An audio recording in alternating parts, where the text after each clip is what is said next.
আসসালামু আলাইকুম ওরহমতুল্লাহি ওবারাকাতু। সহি মুসলিম কিতাবের মধ্যে এসেছে যে হযরত আনাস ইবনে মালিক রাদিয়াল্লাহু আনহু বলেন যে একদা আমরা মসজিদে নববীতে ছিলাম, হঠাৎ করে এক গ্রাম্য ব্যক্তি মসজিদে ঢুকে পেশাব করে দিল। তখন সাহাবীরা তাকে থামো থামো বলতে শুরু করলো এবং বাধা দিতে শুরু করলো। রাসূল করিম সাল্লাল্লাহু আলাইহি সাল্লাম এই অবস্থা দেখে তিনি বললেন, আরে তাকে তো ছেড়ে দাও, তাকে ছেড়ে দাও, তাকে পেশাব করতে দাও। তো লোকটি পেশাব করলো। যখন তার পেশাব শেষ হলো তখন রাসূল করিম সাল্লাল্লাহু আলাইহি সাল্লাম তাকে ডেকে এনে বললেন, এই মসজিদ তো পেশাব করার জন্য নয় এবং অপবিত্র সৃষ্টি করার জন্য নয়, বরং এই সমস্ত মসজিদ তো বানানো হয়েছে আল্লাহর জিকির করার জন্য, কোরআন তেলাওয়াতের জন্য, নামাজের জন্য। এরপর রাসূল করিম সাল্লাল্লাহু আলাইহি সাল্লাম নির্দেশে সাহাবায়ে কেরাম ওই পেশাবের মধ্যে পানি ঢেলে দিয়ে পরিষ্কার করে দিলেন। আসেন আপনি বয়ান করেন, আপনি বয়ান করেন, আসেন এখানে, আসেন আপনি বসে এখানে বয়ান করেন। কেন আপনি কথা বলবেন মাঝখানে? একদম চুপ থাকবেন বয়ানের সময়। আমার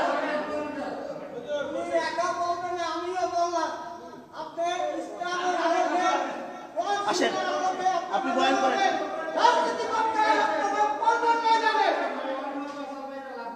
চিনলেন কেন?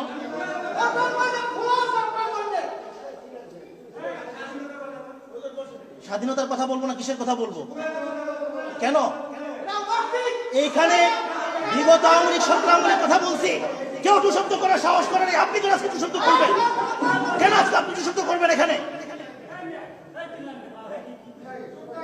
সুপ্রিয় দর্শক, আজকাল আমাদের মসজিদগুলির মধ্যে প্রায় দেখা যায় যে খতিব সাহেব বয়ান করেন, তখন হই হুল্লোড় চিল্লাপাল্লা শুরু হয়ে যায়। হয়তো খতিব সাহেব কোনো এমন কথা বলেন যে কথাটা কোনো ব্যক্তির গায়ের মধ্যে লেগে গেছে, তখন সে সহ্য করতে না পেরে কিছু প্রশ্ন করে অথবা কিছু উল্টাপাল্টা কথা বলে, যার কারণে দেখা গেছে ইমাম সাহেবও প্রতি উত্তর করেন খুব ভালো করে। এর মাধ্যমে উভয় পক্ষের মধ্যে গরমাগর্মি শুরু হয়ে যায়। আসলে তো মসজিদ এর জন্য না। আমি মনে করি উভয় পক্ষ থেকে বাড়াবাড়ি আছে। যদি কোনো মসজিদে এই ধরনের কোনো মুসল্লি আচরণ করে, কোনো কিছু বলে, তাহলে ইমাম সাহেবের উচিত হাসি মুখে তাকে একটু থামিয়ে দেওয়া অথবা তাকে তার কথার উত্তর সুন্দর করে দেওয়া। যদি সে মানতে না চায় তাহলে চুপ করে বসে থাকা। তাহলে এক পক্ষ যদি দুই একটা কথা বলেও এমনিতে সে থেমে যাবে। নতুবা উভয় পক্ষ যদি এভাবে গরমাগর্মি করে, চিল্লাচিল্লি করে, তাহলে মসজিদের সম্মান হরমত সেটা ঠিক থাকে না। আর দ্বিতীয় কথা হলো, যারা মুসল্লি আছে তারাও অনেক ক্ষেত্রে বেয়াদবি করে। তো বেয়াদবি করলেও তারা তো জাহেল। কারণ আল্লাহ রাব্বুল আলামিন একটি কথা বলেছেন কোরআনের মধ্যে, ওয়া আরিদ আনিল জাহিলিন, যারা জাহেল তাদেরকে এড়িয়ে চলো। এরকম যদি কোনো কটাক্ষমূলক কথাও বলে, সেখানে একটি এড়িয়ে যাওয়াটাই ভালো। নামাজ শেষে তখন বসে সূরা করাটা এটা উত্তম। আর আরেকটা বিষয় হলো, হয়তো আমরা মনে করি যে অমুক দল চলে গেছে, এখন আর কোনো কিছুই হবে না, কিন্তু এখনও বারবার দেখা যাইতেছে কোনো কোনো মসজিদের মধ্যে এই ধরনের কাণ্ড ঘটতেছে। কিলাকিলি, পারাপারি, তারপর একে অপরের সাথে দৌড়াদৌড়ি, চিল্লাচিল্লি। এই জন্য আমি সবসময় একটা কথা বলি যে আলেম ওলামারা উচিত রাজনৈতিকভাবে কোনো দলের উপরে নির্ভর না করা। অনেকের মানসিকতা এরকম, আগে তো আওয়ামী লীগের আমল ছিল, এখন তো বিএনপির আমল, বাস স্বাধীনভাবে যা ইচ্ছা তা বলতে পারবো। কিন্তু বিএনপির আমল কথাটা এরকম, অর্থাৎ আওয়ামী লীগ নাই এই হিসাবে বলছি, নতুবা বিএনপির আমল না।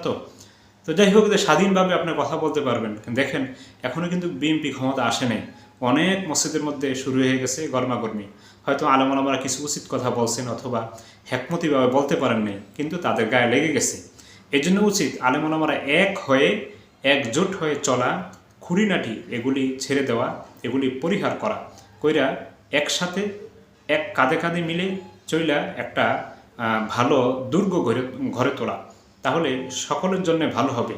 অর্থাৎ কেউ অন্যায় কাজ করলে তাকে বাধা দিতে এবং তাকে বোঝাতে সুবিধা হবে, এবং কেউ অন্যায় করারও তেমন একটা সুযোগ পাবে না। আর যদি আলেম ওলামারা মত পার্থক্য করে, বিভিন্ন বিষয় নিয়ে ভেদাভেদ করে, তাহলে ঠিকই যে সপ্তাহে একবার মসজিদে আসে সেও আলেম ওলামাদের উপরে বেয়াদবি করবে, গরমাগর্মি করবে। এটাই স্বাভাবিক। আপনি আওয়ামী লীগ বলেন, বিএনপি বলেন, জাতীয় পার্টি বলেন অথবা অন্য কোনো পার্টি বলেন, আপনি মনে করেন না যে আপনি হুজুর দেখে আপনাকে ছেড়ে দিবে, কোশ্চেন কালেও নয়।